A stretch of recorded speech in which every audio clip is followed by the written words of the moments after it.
Donc j'ai suivi mon BTSCI chez Orlom et à la suite de ça, j'ai été accepté dans toutes les écoles que je voulais, et notamment l'ESSEC qui a été mon choix final. Je m'appelle Arthur Schwab, je suis actuellement en troisième année de BBA à l'ESSEC et j'étais l'année dernière en BTS Commerce International à Orlom. J'ai découvert Orlom après le lycée, donc après une année de DCG, donc diplôme de comptabilité gestion, qui n'était pas un cursus fait spécialement pour moi.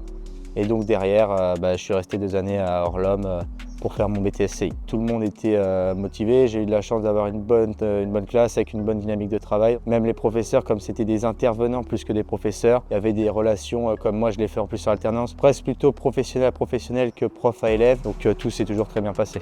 Alors là, on est chez moi dans l'Oise, dans le 60, à Pont-Sainte-Maxence pour ceux qui connaissent. Voilà, c'est là que j'ai passé toute ma vie, on va dire, jusque-là. Alors mes passions de manière générale, il y a la musculation, le basket. Je fais aussi pas mal de photographie et un peu de beatmaking. La musculation, c'est surtout ce que ça m'apporte sur un plan personnel, pas tant sur le plan physique, mais c'est maintenir la rigueur, la persévérance, la motivation, ce qui est important dans les cursus que j'ai suivis jusque-là et que je continuerai de suivre plus tard. Le basket, là, c'est purement sur un plan plutôt loisir. Donc ça fait presque une dizaine d'années que j'en fais. Les clubs ont fermé avec le Covid, donc j'ai repris plutôt en street, on va dire. Et là, j'ai repris cette année avec l'ESSEC, à l'association de basket de l'ESSEC. Photographie, c'est parce que donc ma première année en BTSCI, j'ai suivi en même temps une prépa d'archi. Et donc, on a beaucoup travaillé la photographie, même c'est ce qu'on a travaillé le plus.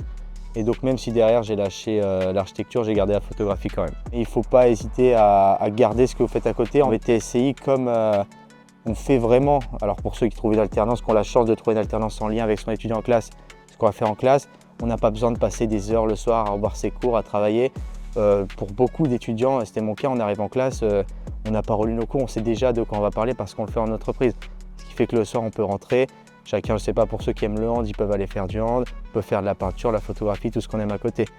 Donc le fait de pouvoir faire en entreprise ce qu'on fait en cours, c'est nos devoirs en fait. On n'a même pas le soir besoin de rouvrir nos cahiers et y passer des heures.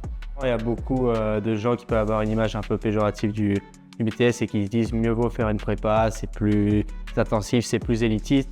Et non, le BTS est tout à fait reconnu maintenant, notamment le BTS Commerce International. J'avais fait le salon de l'étudiant, quand je suis arrivé, on m'a dit BTSCI, bien sûr, plus compliqué des diplômes. Donc c'est reconnu, c'est apprécié, ils savent la valeur que ça a et on est quasiment mis en admission sur dossier en tout cas, sur un pied d'égalité avec ceux qui ont fait des prépas. J'ai un professeur en première année, donc il disait tout le temps « Nul ne peut invoquer sa propre turpitude », c'est-à-dire qu'il faut être sûr de jamais rien regretter au final. Donc si vous intégrez un BTSCI et que vous dites en cours de route « là c'est trop intensif pour moi », il faut se le dire quand même relativement rapidement. Sinon, il faut aller jusqu'au bout, il faut être sûr de jamais regretter votre choix. En fait, même plus tard quand vous voudrez intégrer une école de commerce ou ceux qui partiront à la fac ou autre, bloquez parfois vos idées quand même.